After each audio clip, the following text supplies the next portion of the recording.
Prologue. A half-moon glowed on the smooth granite boulders, turning them silver. The silence was broken only by a ripple of water from the swift black river and the whisper of trees in the forest beyond. There was a stirring in the shadows, and from all around lithe, dark shapes crept stealthily over the rocks. Unsheathed claws glinted in the moonlight. Wary eyes flashed like amber. And then, as if on a silent signal, the creatures leapt at each other, and suddenly the rocks were alive with wrestling, screeching cats. At the center of the frenzy of fur and claws, a massive dark tabby pinned a bracken-colored tom to the ground and drew up his head triumphantly.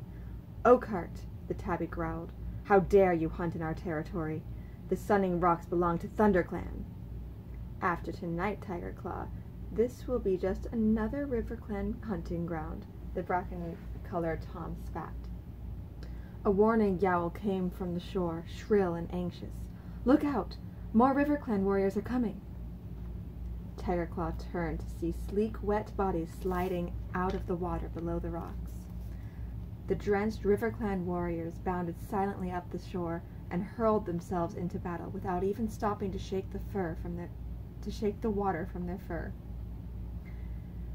The dark tabby glared down at Oakhart. "You may swim like otters, but you and your warriors do not belong in this forest." He drew back his lips and showed his teeth as the cat struggled beneath them. The desperate scream of a ThunderClan she-cat rose above the clamor. A wiry RiverClan tom had pinned the brown warrior flat on her belly. Now he lunged toward her neck, with jaws still dripping from his swim across the river. Tigerclaw heard the cry and let go of Oakhart. With a mighty leap, he knocked the enemy warrior away from the she-cat. "Quick, Mousefur, run!" he ordered, before turning on the RiverClan tom who had threatened her. Mousefur scrambled to her paws, wincing from the deep gash on her shoulder, and raced away. Behind her, Tigerclaw spat with rage as the RiverClan tom sliced open his nose. Blood blinded him for an instant, but he lunged forward regardless and sank his teeth into the hind leg of his enemy. The RiverClan cat squealed and struggled free. "Tigerclaw!" The yowl came from a warrior with a tail as red as fox fur. "This is useless. There are too many RiverClan warriors." "No, Redtail. The ThunderClan will never be beaten." Tigerclaw yowled back, leaping to Redtail's side. "This is our territory." Blood was welling around his broad black muzzle, and he shook his head impatiently, scattering scarlet drops onto the rocks. "ThunderClan will honor your courage, Tigerclaw, but we cannot afford to lose any more of our warriors," Redtail urged. "Bluestar will never expect her warriors to fight against these impossible odds. We will have another chance to avenge this defeat." He met Tigerclaw's amber-eyed gaze steadily, and then reared away and sprang onto a boulder at the edge of the trees. "Retreat, ThunderClan! Retreat!" he yelled. At once his warriors squirmed and struggled away from their opponents. Spitting and snarling, they backed toward Redtail. For a heartbeat, the RiverClan cats looked confused. Was this battle so easily won? Then Oakhart yowled a jubilant cry. As soon as they heard him, the RiverClan warriors raised their voices and joined their deputy in caterwauling their victory. Redtail looked down at his warriors. With a flick of his tail, he gave the signal, and ThunderClan cats dived down the far side of the Sunning Rocks, then disappeared into the trees. Tigerclaw followed last.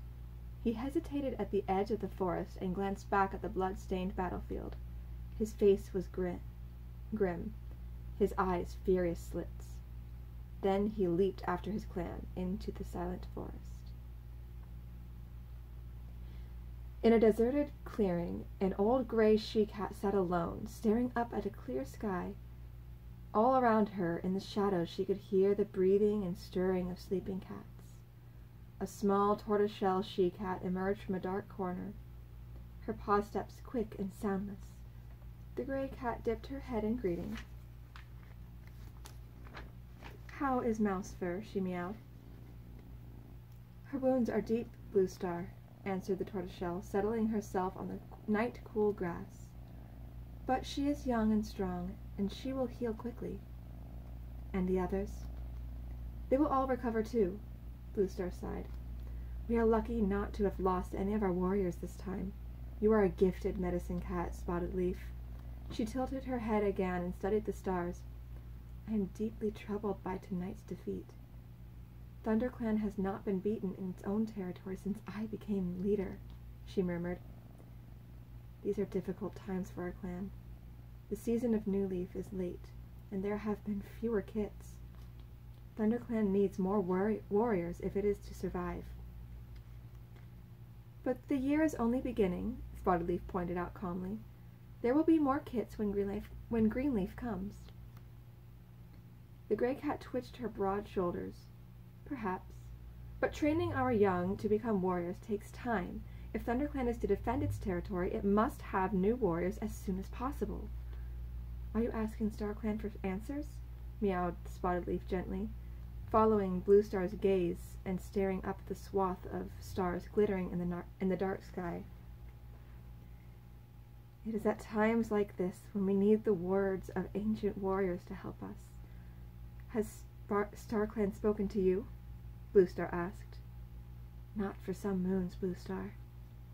Suddenly a shooting star blazed over the treetops. Spotted Leaf's tail twitched and the fur along her spine bristled. Blue Star's ears pricked, but she remained silent as Spotted Leaf continued to gaze upward. After a few moments, Spotted Leaf lowered her head and turned toward Blue Star. It was a message from StarClan, she murmured. A distant look came into her eyes. Fire alone can save our clan. Fire? Blue Star echoed. But fire is feared by all the clans. How can it save us? Spotted Leaf shook her head. I do not know, she admitted. But this is the message StarClan has chosen to share with me. The ThunderClan leader fixed her clear blue eyes on the medicine cat. You have never been wrong before, Spotted Leaf, she meowed. If StarClan has spoken, then it must be so.